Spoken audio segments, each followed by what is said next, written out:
like. Raw, real, and relatable are the 3 R's used to describe the daily devotional Glass Houses. And I'm joined by the author, Mary White, who's in white. Good morning. Good morning. Miss Mary White. Why the book in the first place, or the devotional in the first place? Yes. Glass Houses stemmed out of my personal need. I was going through a very bad state in my life where I felt that I wasn't feeling God's presence. Being a Christian, or being born into a Christian home, you always believe that you believe, but I didn't. And so when I was really going through a tough time where I'm praying for things and they weren't happening, I became very despondent and discouraged, and to the point where I decided I had stopped praying. However, one day I was inspired to look back through my journals, my prayer journals that I've kept. I realized that your prayers were answered. Oh, God, man. So I just bad-minded in bad mind. Yes. Sometimes we do go through that phase where we look outside and everything seems peachy in other people's life, and we don't see the blessings in our life, and that's not true. Right. Because we all have our ups and downs, as Glass Houses taught me. We all go through that period where we encounter sorrows, and that period where we have our successes. Why Glass Houses? Why that name? Glass Houses, the name is because of transparency, to begin with. That we're all living, walking, breathing glass houses as people. Like we're like glass people, if you understand the word I'm trying to use, is that your life is a reflection of my life. If I'm going to have a success story, you're also going to experience a success story. If I'm going to have a sorrow story, you're also going to experience a sorrow story. And so, therefore, we're reflecting each other, and we're not really in a position to judge each other or to throw stones, as Peter taught us today, because what you encounter today, I may just butt my foot on tomorrow. Are these true stories? I picked out a couple. Decency is Not Dead, and you speak of Clinton and Bianca. Are these true stories? They are true stories. In my conversations with regular Jamaicans like yourself, they shared their stories with me, and the stories were so powerful. They blessed my life, and so I recorded them, and they figured I shared them with other people. This one I found quite interesting. Which one is that? Dating a bad boy. Oh, that's the story of Aurelio. Yeah, who the guy was trying to talk to her for many years, and it just didn't happen, and they just came back together like 30 years later. Yes, and it happened. Yeah. So that gives hope to all of those women out there who are believing that they may not be finding that person you may have passed in your past life a long time, and then they resurface, and who knows, like them, you may end up being married one day.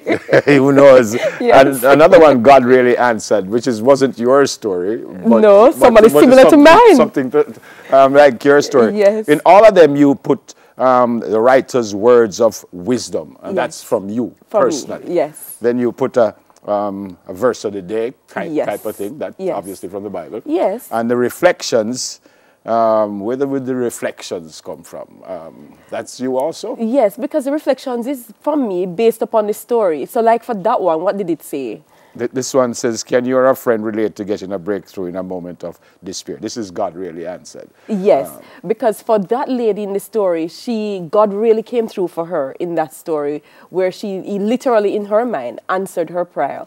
So I'm just throwing it out to people out there. Can you relate to that, her story? I can, I too can, because God has answered my prayers. Now that I look at it in the right perspective, many times, every day, actually. Yeah, because you were writing prayer diaries for a long time. For a long time. Even when you kind of didn't realize that some of your prayers were being answered.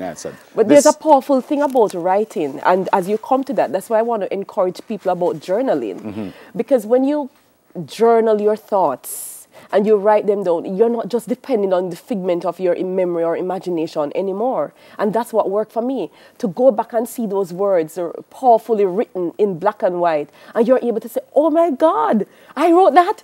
Yes, you answered. Yeah. I didn't even ask for that, but you gave that. But it's in the powerful. meantime, so I ask for something now, and as you said, you didn't Yes. know it was answered. Right. Don't you get discouraged in that time and say, "Why God, I want," type of thing? I did, and that happens to, you'll not be surprised, that happens to us every day. Because you see, in this time, we're being taught about this health and wealth gospel where people are being taught to sow a seed and to do this, and God is going to be like on the draw, answering prayers. It doesn't happen. And so people like myself get very discouraged very quickly. Yeah. When think you're doing all the right things and no answers. I just showed this, but explain it. So it says, day 1, dear God. Yes. Day 2, dear God. So what you want me to? This is where I ask for the prayer, or what That's where you reflect and meditate and journal your thoughts. It could be something that you're asking God for, so you write it down there. But I'm encouraging people to step away from this.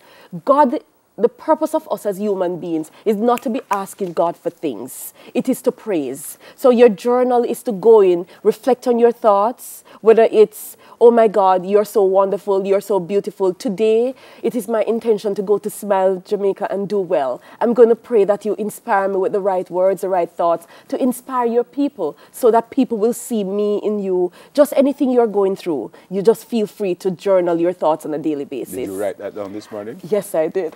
Yeah? I was so nervous. I said, God, you need to give me those words. That in this, or you have another? I wrote it in that, actually. Yeah. I keep my journals. I wrote it, God, you need to give me these words today, so that when somebody who is watching will find what I'm saying, the answer to something they're asking. I think I know the answer to this, but I'll ask anyway. You want everyone to have this. This is not young people or old people. No.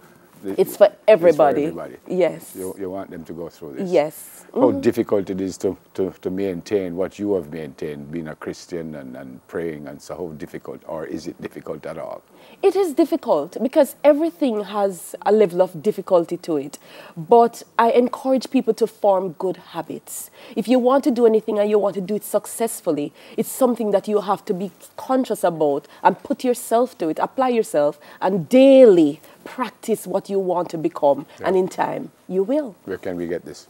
It's available. I'm trying to make it available island-wide, so I'm not leaving that to chance. Yeah. Bookophilia, yeah. Brian's Bookstore, Fontana Pharmacy, Brian's Bookstore island-wide, right. Fontana island-wide, Great House Otrius, Unequivocal Stylist, Lily's Beauty, Kingston Bookshop, all their outlets, Books and CD at the airport, Monarch Pharmacy, there are 2 stores, Port Maria Books, Practical Stationery, Urban Books, all their stores, Tripfinas Pharmacy, York Pharmacy, Young's, and New Agile Pharmacy. That's preparedness. I was going to say you come from St. Mary. Oh, come in here and St. Mary, but I heard yes, Port Maria. Yes, man, we have several St. Mary place. New Agate Pharmacy, yeah. And Port Maria's Books and CDs. Yes. What's next? Next is volume issue 2, because it's an annual devotional, so you're supposed to, that's for 1 year, you're supposed to write your thoughts, write your prayers, and file it away so you can have the experience, which I did. And get the new one come out September, and you just go back and you keep reading and see how God has transformed your life over time. Great to meet you. Thanks for coming. It's a pleasure. Thanks for having me. Yeah, man. She's the author of Glass Houses, Mary White.